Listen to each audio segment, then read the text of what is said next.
여러분 안녕하세요. 해커스 학원에서 토플 리스닝을 담당하고 있는 최지욱입니다. 오늘은 해커스 토플 급소 공략에 수록된 토플 리스닝 약점 보완 문제 해설 영상으로 여러분을 찾아뵙게 되었습니다. 자, 토플 리스닝은 크게 점수를 3개로 구분할 수 있어요. 첫 번째 19점 플러스, 그 다음 두 번째 23점 플러스, 세 번째 27점 플러스, 이렇게 크게 3개로 나눠서 우리가 생각을 해볼 수 있어요. 근데 오늘은 그 첫 번째 그룹 19점 플러스, 그러니까 20점이 아직 되지 않는 분들을 위해 그분들이 20점을 넘기기 위해서는 어떤 식으로 공부를 해야 하는지, 또 어떤 점을 보충해야 하는지 약점 보완 문제를 가지고 여러분 설명하는 시간을 갖도록 하겠습니다. 제가 문제 2개를 보여드릴 거예요. 자, 문제 하나씩 풀면서 어떻게 우리가 20점 이상으로 점수를 만들어 갈 수 있는지를 보도록 할게요. 자, 첫 번째는요, 여러분, 우리 음악 렉처를 들을 거예요. 자, 색소폰이라는 악기에 대한 렉처예요. 제가 실제 시험처럼 전체 6분이 넘는 렉처 전체를 들려드리는 게 아니라 이 문제의 정답이 되는 부분만 딱 잘라서 들려드릴 거거든요. 자, 이 부분을 집중해서 듣고 문제를 예상하고 정답을 골라낼 수 있는지 한번 보도록 할게요. 자, 음악 렉처입니다. This instrument was invented by a Belgian named Adolphe Sax in 1846. Sax began as an instrument maker, and by the time he was 20, he had already patented several innovations on existing traditional wind instruments. Well, after he invented the saxophone, he left Belgium for France because he wasn't really successful in his homeland. What does the professor say about Adolphe Sax?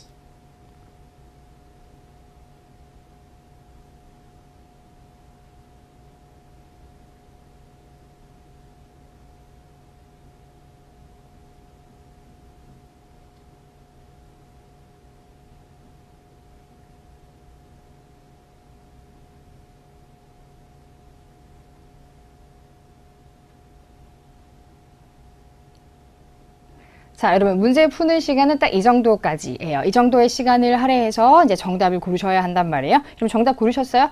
이거보다 더 중요한 거. 여러분, 이 문제 예상하셨어요?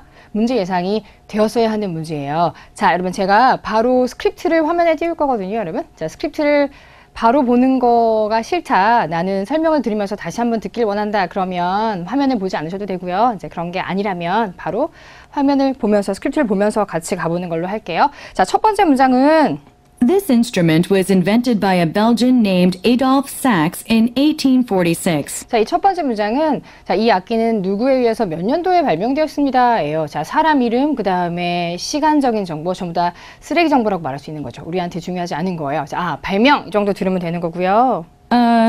Sax began as an instrument maker, and by the time he was 20, he had already patented several innovations on existing traditional wind instruments. 자, 여러분 여기서 그냥 동사 하나만 제가 짚고 넘어가 볼게요, 여러분. 자, 여기서 patent이란 단어가 나왔어요. 이게 특허내다라는 거거든요. 얘가 특허가 되게 많았었나 봐. 이 정도만 딱 이해하셔도 충분한 부분이었어요. 자, 그 다음 사실 정답이 나오는 부분은 이 부분이었죠.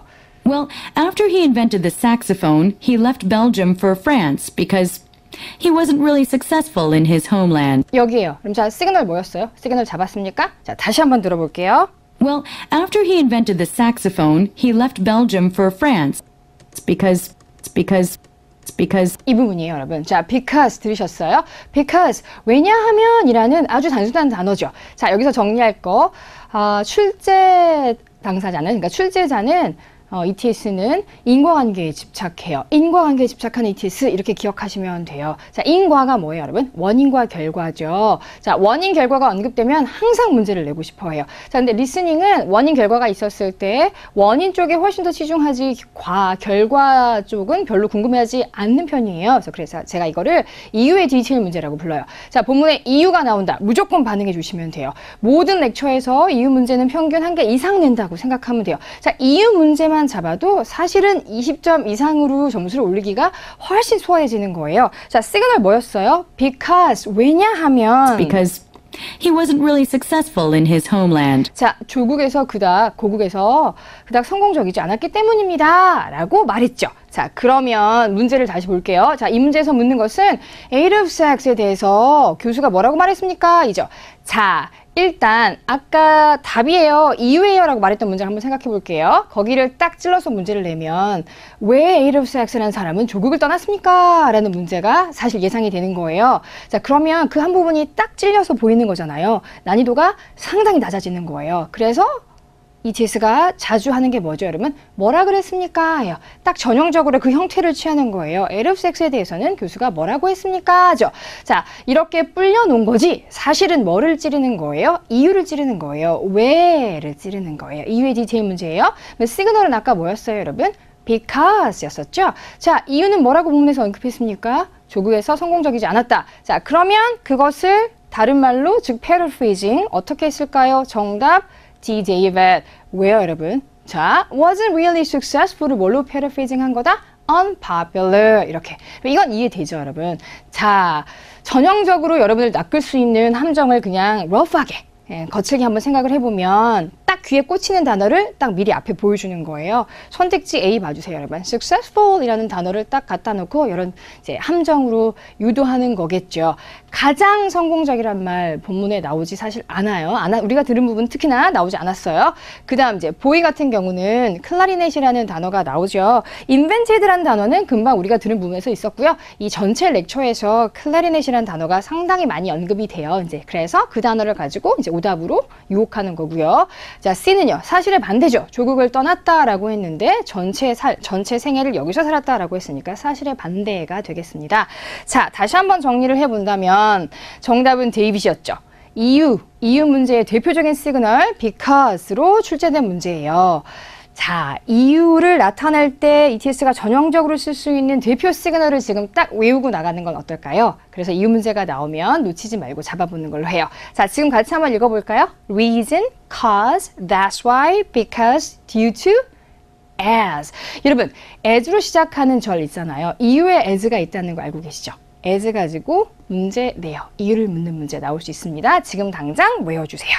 자, 그 다음 문제 볼까요? 그럼 사실은 같은 렉처예요. 똑같은 렉처에서 다른 부분 들려드리고 다른 문제를 같이 풀어보는 걸로 할게요. 색소폰이라는 악기에 대한 뮤직 렉처입니다.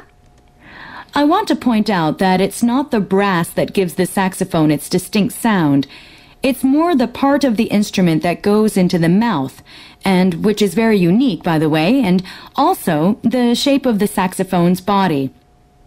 What are two features that give the saxophone its special tone?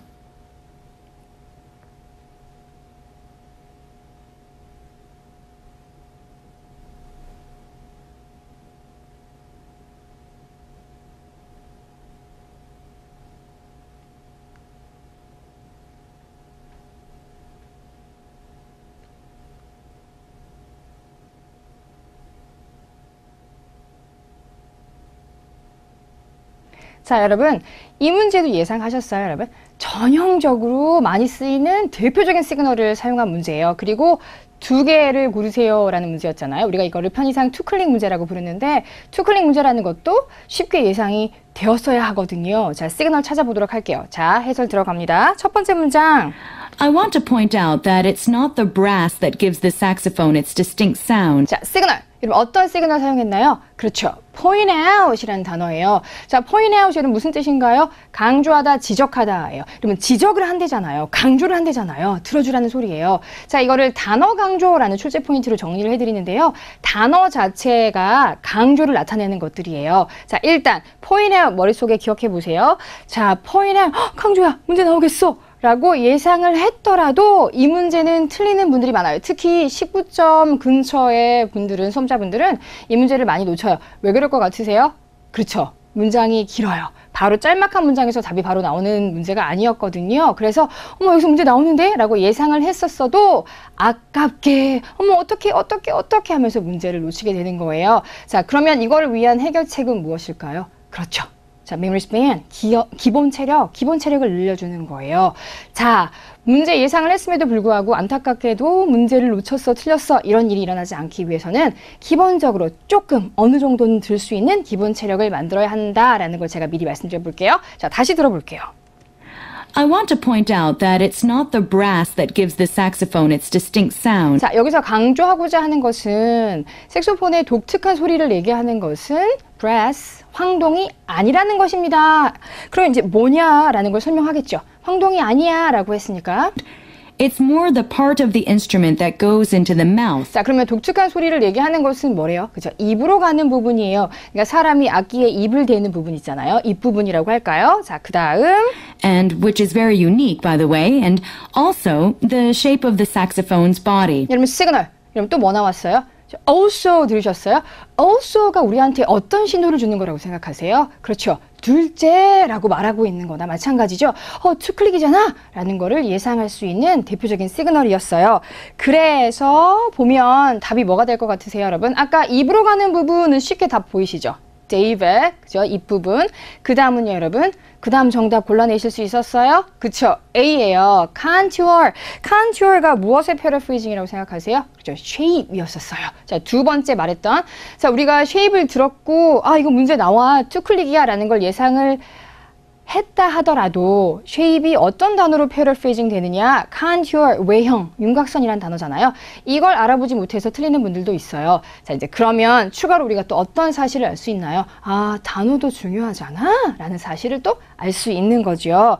자, 정리해 볼게요, 여러분. 정답은 A와 David이었어요. 정확한 시그널이 존재하는 문제예요. 어떤 거? point out, 대표적인 단어 강조, 지적이란 단어를 쓴 거. 그 다음 투클릭 문제의 대표 시그널 also가 사용된 문제였구나 라는 거 봐주세요. 여러분, 자, 외웁시다. 단어 강조의 대표 시그널, 그러니까 뭐가 강조냐면 말 자체로 강조 지적해 라는 말을 했다거나 아니면 되게 중요해 라고 말했거나 아니면 진짜 흥미있지 않니? 라고 말하거나 아니면 놀라워라 라고 말하거나 대표적인 네 가지가 이 시그널이에요. 지금 외울게요. 읽어봅시다. 시작. point out, important, interesting, surprising. 자, 그 다음 투클릭의 대표 시그널. 투클릭은 또 있어, 두 가지 이제 이런 단어가 주를 이루겠죠. 자, 읽읍시다. 시작. Also, not only but also, two things, a couple of. 이런 단어가 대표적인 시그널이에요. 자, 외우세요. 딱 잡아낼 수 있게, 문제 예상할 수 있게 해봅시다. 자, 마지막 정리예요.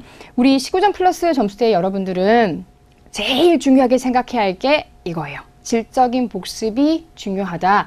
많은 문제를 풀면서 틀린 부분을 확인하고 그 부분 들어보고 이 공부 방법은 이 점수 때 굉장히 해가 된다는 걸 꼭 기억해 주세요. 네, 도움이 되지 않아요. 20점 넘기기가 쉽지 않아요. 질적인 복습이 가장 큰 효과를 보는 거. 그러니까 이 점수 때예요. 하루에 컨버세이션 하나, 렉처 하나만 하세요. 알려드린 복습 방법대로 꼼꼼하게 복습하세요. 이러면 한 달 안에도 사실 신호가 올 수 있어요.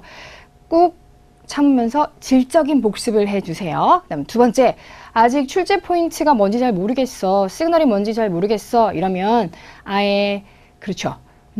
스킬이라는 것을 적용할 수 없으니까 출제 포인트를 외우고 의식적으로 적용하는 훈련을 해야 한다라고 생각하시면 되겠어요. 이 두 가지가 가장 이 점수대에 필요한 약점 보완의 방법이라고 생각하시면 됩니다. 자, 여러분 이거 잘 기억하시고요. 만약 이번 주말이 시험이라 해도 충분히 변화를 만들 수 있어요. 자, 남은 시간 정리 잘 하시고 꼭 20점 이상으로 점수 만들어 주세요, 여러분. 수고하셨습니다. 감사합니다.